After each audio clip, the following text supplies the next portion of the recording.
सादर प्रणाम। मैं नीरजा चौधरी आपके अपने चैनल इन्फोनी कॉर्नर में आप सभी का स्वागत एवं अभिनंदन करती हूँ। आज हम पढ़ने वाले हैं class 12th biology subject code 044 का एक प्रैक्टिस क्वेश्चन पेपर है। उसको इंस्ट्रक्शंस जानते ही हैं। टोटल मार्क्स 70 है और जो आपको टाइम मिलेगा वो 3 घंटे का आपको समय मिलेगा। सभी क्वेश्चन दिए हैं और पूरा क्वेश्चन पेपर 5 सेक्शन में डिवाइडेड है, A B C D E में। और उसके बाद इंस्ट्रक्शंस जो है, जनरली इंस्ट्रक्शन जो है क्वेश्चन पेपर के रिगार्डिंग वो हम पहले भी बता चुके हैं, तो उस पर टाइम वेस्ट ना करते हुए सीधे आते हैं सेक्शन ए पर।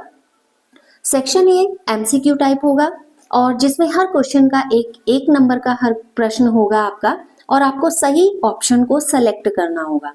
तो पहला इसमें क्वेश्चन है आपका, birth control tablets in females popularly referred as pill prevent pregnancy by dash.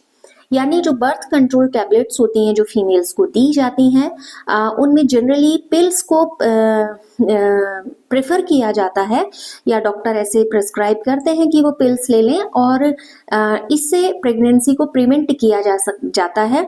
लेकिन पूछ रहा है कि सेंटेंस कंप्लीट करना है, prevent pregnancy by. First option है डिलेड मेंस्ट्रुएशन, सेकेंड ऑप्शन है inhibition ovulation and implantation, third है suppress sperm motility and fertility और डी ऑप्शन है blocking the entry of sperm during coitus. तो यहाँ पर है जो डिलेइंग मेंस्ट्रुएशन, ये कोई सोल्यूशन नहीं है क्योंकि मेंस्ट्रुअल साइकिल जो है डिले हो जाएगा लेकिन फर्टिलाइजेशन फिर होगा। तो बाकी स्पर्म रिलेटेड यहाँ पर मोटिलिटी से रिलेटेड कोई इश्यू नहीं है क्योंकि फीमेल को पिल्स दिया जा रहा है। तो डायरेक्ट आंसर पर आते हैं। आंसर नंबर बी, यानी कि ये ओवुलेशन को प्रोहिबिटेड करेगा, यानी कि उसको रोकेगा और इम्प्लांटेशन को रोकेगा। तो करेक्ट ऑप्शन है इसका बी। नाउ सेकंड क्वेश्चन है, which of the following statement is और are correct about ZIFT। ZIFT मतलब zygote intrafallopian technologies and the GIFT यहाँ पर gamete intrafallopian technologies as a method of helping conceptions in case of infertility. ZIFT can help, options हैं आपके PQRS, 4 conditions दिए हैं आपको, ABCD इनमें से कंडीशन को चूज करना है। ZIFT can help where the female is unable to form a viable ovum. ZIFT use methods of in vitro fertilization. GIFT involves the injection of one's own ovum into the body और S दिया है GIFT uses in vitro fertilization method। तो आपसे पूछ रहा है which of the following statement is or are correct about ZIFT and GIFT as a method of helping conception in case of infertility। Infertility के case में ये किस तरीके से करेक्ट ऑप्शन आप चूज करेंगे। देखिए सबसे पहली चीज है कि इनफर्टिलिटी के केस में ZIFT can help where the female is unable to form a viable ovum. ये नहीं है क्योंकि जब तक वो उसको क्या करेगा, जाइगोट को फॉर्म नहीं करेगा, सॉरी ओवम फॉर्म नहीं होगा, तब तक ये प्रोसेस नहीं होगा। और इन विट्रो फर्टिलाइजेशन के लिए होता है, कल हमने जो वीडियो टॉपिक लिया था उसमें हमने पढ़ा था। GIFT एक इंजेक्शन मेथड है, क्लियर हो गया, और GIFT in vitro fertilization method, ठीक हो गया। तो हमारा Q, R और S ये तीनों सही है।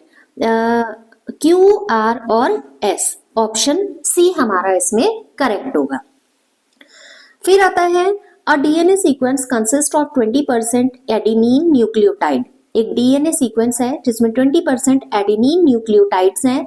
What would be the percentage of cytosine nucleotide in same DNA sequence. इस तरीके का क्वेश्चन हमने कल भी सॉल्व किया था और ये क्वेश्चन आपको किसी ना किसी फॉर्म में बदल बदल के मिलता रहेगा। ये हम जानते हैं एडेनिन का थाइमिन से और साइटोसिन ग्वानिन से बॉन्डिंग शो करता है, मतलब पेयरिंग शो करता है। अब ये कह रहा है कि 20% ऑफ एडेनिन, इट मीन्स 20% अगर एडेनिन है तो 20% ही क्या होगा, थाइमिन होगा। तो 100 में से 20 यानी कि 40 हमने जब ये माइनस किया तो टोटल हमारे पास बचता है 60। अब इस 60 को हमें इक्वली 2 पार्ट में डिवाइड करना होगा, क्योंकि 30% अगर साइटोसिन होगा तभी 30% क्या होगा, ग्वानिन होगा। क्लियर हो गया। तो हमसे केवल क्या पूछा है, what would be the percentage of cytosine, यानी कि करेक्ट आंसर हमारा क्या होगा, 30%, क्योंकि टोटल 100 में से ही तो होगा और जो जिसके साथ पेयरिंग कर रहा है उसकी पेयरिंग में इक्वालिटी होनी चाहिए, यानी कि जितना वैल्यू एडेनिन का है उतना थाइमिन का, और जितना साइटोसिन का उतना ग्वानिन का हो। तो यहाँ पर करेक्ट आंसर है हमारा बी, यानी कि 30%। नेक्स्ट क्वेश्चन पर आते हैं, जो कि है comparative anatomy and morphology studies depends the understanding of evolution. Evolution 23-24 में नहीं है, लेकिन जनरली यहाँ पर लेते हैं इसको। The percentage of analogous and homologous structure provides important evidence in the favour of evolution. Which of the following is or are example of homologous structure found in plants? Plants में आपको बताने हैं homologous structure कौन से हैं ये, ठीक है। A, P, Q और R, तीन आपको homologous structure as a comparison आपको दिए हुए हैं, उन पर आपको आंसर को सेलेक्ट करना है। पहला दिया है P में fleshy part of cactus और cabbage vegetable। जो कैक्टस होता है उसका जो फ्लैशी पार्ट होता है और जो बंद गोभी होती है उसके जो स्ट्रक्चर है उसको कंपेयर किया है। Jaws of Venus fly trap, ये इस तरीके के उसमें जो जॉज बने हुए होते हैं। और स्पाइन्स ऑफ कैक्टी, और कैक्टी या कैक्टाई में जो ये इस तरीके के स्पाइन्स होते हैं जो कांटे होते हैं उनको। और आर में दिया है sweet potato and potato, sweet potato और पोटैटो को कंपेयर किया हुआ है। अब रही बात इसमें कौन सा हमारा सही होगा, देखिए इन दोनों का कोई मैचअप है ही नहीं। यहाँ पर इसके जो जॉज हैं वीनस फ्लाई ट्रैप के जॉज हैं और स्पाइन्स ऑफ कैक्टाई या कैक्टी, तो ये दोनों लगभग एक से ही हैं। यहाँ पर लगभग क्या, दोनों में होमोलॉगस यहाँ पर स्ट्रक्चर मिल रहे हैं, तो हमारा करेक्ट ऑप्शन हो, ये दोनों तो बिल्कुल ही अलग होगा। खैर, और ये जो क्यू है, यानी कि हमारा सही ऑप्शन क्या होगा, केवल क्यू, ठीक हो गया। फिर रही बात इन अ सर्टेन डिजीज,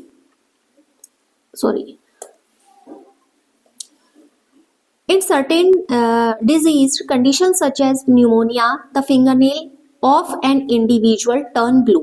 मतलब निमोनिया होता है तो उसमें जो फिंगर नेल हो जाते हैं वो ब्लू हो जाते हैं। What would be the reason for that, जो फिंगर नेल ब्लू हो रहे हैं उसका क्या कारण है। A option, blood does not reach finger nail due to an increase in fat content around the finger nail. Fat content इकट्ठा हो गया है यहाँ पर फिंगर नेल में, और जिसकी वजह से क्या हो जाएगा, आपका जो फिंगर नेल है वो ब्लू हो जाते हैं। Nail become cold due to the decrease in fat content around the finger nail. जो यहाँ पर नेल है वो ठंड की वजह से जो फैट कंटेंट है वो बहुत कम हो गया इसकी वजह से। तीसरा दिया है reduce level of oxygen in the blood, यानी कि ब्लड में ऑक्सीजन लेवल कम हो गया है इसकी वजह से नेल ब्लू हो गए हैं। और increase in oxygen level in the blood, या ब्लड का जो लेवल है वो बढ़ गया है, इस वजह से नेल्स ब्लू हो गए। तो देखिए reduce the level of oxygen in the blood is a correct answer, यानी कि जो ब्लड है उसमें जो ऑक्सीजन लेवल है वो कम हो जाएगा और प्रॉपर ऑक्सीजन की सप्लाई ना होने की वजह से फिंगर नेल ब्लू हो जाते हैं। नेक्स्ट है, in which of the following disease is और are the parasite transmitted to a healthy individual through the bite of a female mosquito, malaria, ascariasis और फाइलेरिसिस। ठीक है, तो अगर मैं ऑप्शन भी ना करूं तो यहीं से direct parasite transmitted to a healthy individual through the bite of female mosquito, तो मलेरिया और फाइलेरिया। तो हमारा पी और आर जिस ऑप्शन में दिया है वही हमारा करेक्ट है। तो करेक्ट ऑप्शन है पी और आर, यानी कि ऑप्शन सी। क्लियर हो गया। नाउ नेक्स्ट क्वेश्चन दिया है, a substrate is the surface on which an organism lives or survive on. Which of the following act as the substrate that provide energy in a detritus food chain? detritus food chain में आपको बताना है, पहले तो दिया है कि a substrate is the surface on which an organism lives or survive on, मतलब एक substrate या surface है और जिस पर कोई भी organism रहता है या फिर survive करता है. Which of the following act as the substrate that provide energy in a detritus food chain? तो इनमें से कौन सा एक्ट है सबस्ट्रेट जो कि डेट्रिटस फूड चेन में एनर्जी को प्रोवाइड कराता है? तो प्रोवाइड एनर्जी तो सनलाइट है, बी ऑप्शन है आपका ग्रीन प्लांट, सी ऑप्शन है डिकम्पोजर्स और डी ऑप्शन है डेड ऑर्गेनिक मैटर. तो डेड ऑर्गेनिक मैटर ही हैं जो इस फूड चेन के लिए काम करेंगे और एनर्जी प्रोवाइड कराएंगे. डेड एंड ऑर्गेनिक मैटर जानते ही हैं हम ये, जब हम फूड चेन हमने पढ़ी थी तो उस समय हमने ये पूरा पिरामिड भी जब हमने पढ़ा था, फूड चेन पढ़ी थी, फूड वेब पढ़ा था, तो हमने इनके रोल को भी देखा था. अगले क्वेश्चन पर आते हैं बिना टाइम वेस्ट किए. Given below are two statements about polymerase chain reaction. Polymerase chain reaction के बारे में यहाँ पर दो स्टेटमेंट दिए हुए हैं. टी it mimics DNA replication that happens in a cell. ये क्या करता है? डीएनए रेप्लिकेशन की मिमिक्री करता है और जो कि सेल में होती है. क्यों हमें दिया हुआ है कि it can not be used, it can not be used to amplify RNA molecule. इसे आरएनए मॉलिक्यूल के एम्पलीफिकेशन के लिए यूज नहीं किया जा सकता. और इनमें से आपको बताना है कि कौन सा स्टेटमेंट सही है. ओनली पी स्टेटमेंट मिमिक वाला और ओनली क्यू स्टेटमेंट ये तो गलती है. तो दो अगर एक गलत है तो दोनों सही हो ही नहीं सकते. और डीएनए क्या करता है? DNA replication, it mimic DNA replication जो पॉलीमरेज होता है. पॉलीमरेज पीसीआर के थ्रू है कि पॉलीमरेज जो चेन रिएक्शन होती है डीएनए रेप्लिकेशन को करता है और ये प्रोसेस कहाँ होता है? सेल में होता है. तो इसका करेक्ट ऑप्शन है केवल स्टेटमेंट टी. अब एक क्वेश्चन हमें डायग्रामेटिक दिया हुआ है जिसमें से सही आंसर को चूज करना है. तो इसमें हमारा दिया है given below is a food web representative of the Arctic region. Arctic region का एक हमें फूड वेब दिया हुआ है. मैं एक बार फूड वेब को पढ़ लेती हूँ. Phytoplankton, herbivores, zooplankton. Arctic cod 3 part में डिवाइडेड है. आर्कटिक बर्ड्स, हार्बर सील और polar bear. Harbour seal polar bear से कनेक्टेड है, हार्बर सील किलर व्हेल से कनेक्टेड है और कैपलाइन कनेक्टेड है हार्बर सील से. इधर हर्बीवोर्स जूप्लैंक्टन, कार्निवोर्स जूप्लैंक्टन और कार्निवोर्स जूप्लैंक्टन आर्कटिक कोड. इनमें से जो भी इनको ले लेगा. आर्कटिक कोड हाफ सील और इधर आर्कटिक कोड रिंग्ड सील जिसमें जो पोलर बियर और किलर व्हेल इनका भोजन बन जाने वाले हैं. कार्निवोर्स आर्कटिक चार, कैपलिन, हाफ सील और फिर किलर व्हेल. तो पूरा एक फूड वेब यहाँ पर आर्कटिक रीजन का दिया हुआ है. ठीक है. इसमें दे रहा है increasing temperature have been causing changes in the ocean system. These changes have caused population of Arctic cod to decline rapidly. Okay, increase temperature बढ़ रहा है जिसकी वजह से यहाँ पर ओशियन इकोसिस्टम में चेंज हो रहा है. These changes have caused the population of Arctic cod. Arctic cod की population को rapidly decline कर रहा है. ये हमारा यहाँ पर प्रॉपर क्वेश्चन दिया हुआ है. ऑप्शंस इसके हैं Which of the following statement is or are most likely to be true based on the information? हमने पूरा टेबल देखा, चार्ट देखा और उस इंफॉर्मेशन के बेस पर आपको करेक्ट स्टेटमेंट चूज करना है. The population of Arctic bird will increase. क्यों दिया है? The ring seal will slowly become extinct. और आर दिया है the harbour seal will be depend on the capelin alone. ये हमारे ऑप्शंस यहाँ पर दिए हुए. तो करेक्ट ऑप्शन हमारा इसमें होगा कि the population of Arctic birds will increase तो नहीं होगा. और दूसरा है the ring seal will slowly become extinct. जो रिंग सील है वो एक्सटिंक्ट हो जाएंगी धीरे धीरे. और harbour seal will be depend on capelin alone. Harbour seal generally क्या है, सिर्फ कैपलाइन पर ही डिपेंड करता है। एक बार डायग्राम फिर से देख लेते हैं।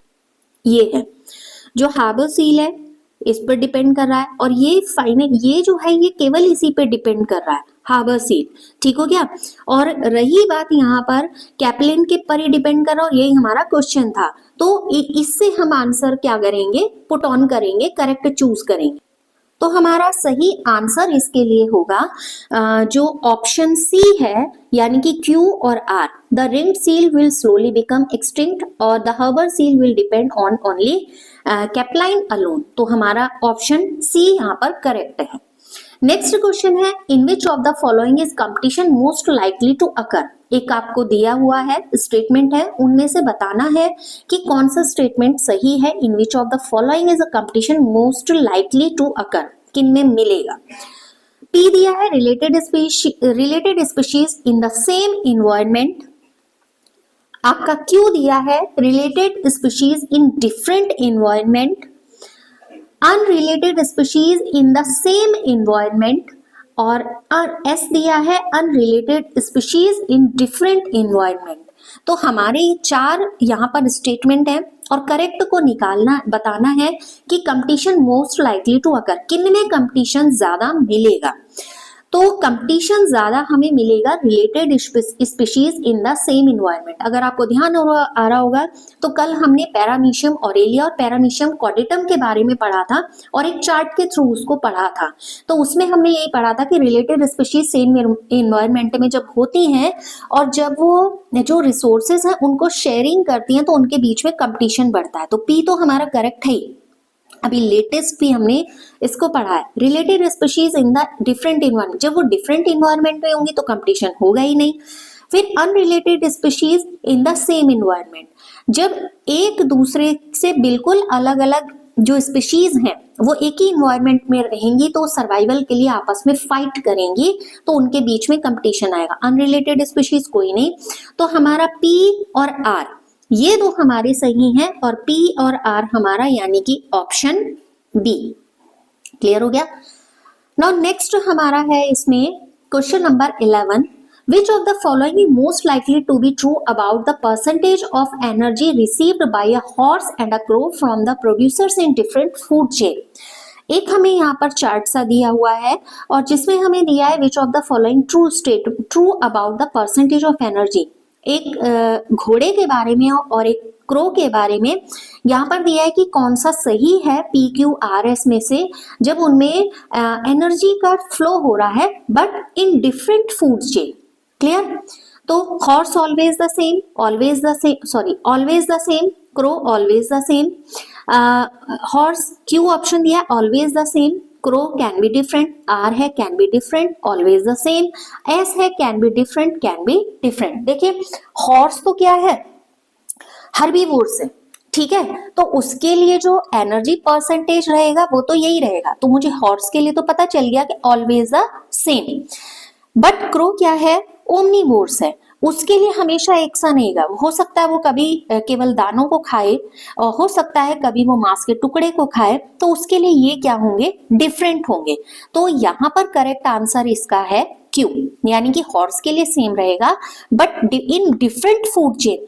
हो सकता है वो ऐसे फूड चेन का हिस्सा हो जहां पर हर्ब्स हो सकता है वो ऐसे फूड चेन का हिस्सा हो जहां पर उसको अदर मेथड पर डिपेंड करना पड़े। तो यहाँ पर ऑप्शन जो क्यू है यानी कि ऑप्शन जो बी है वो करेक्ट है।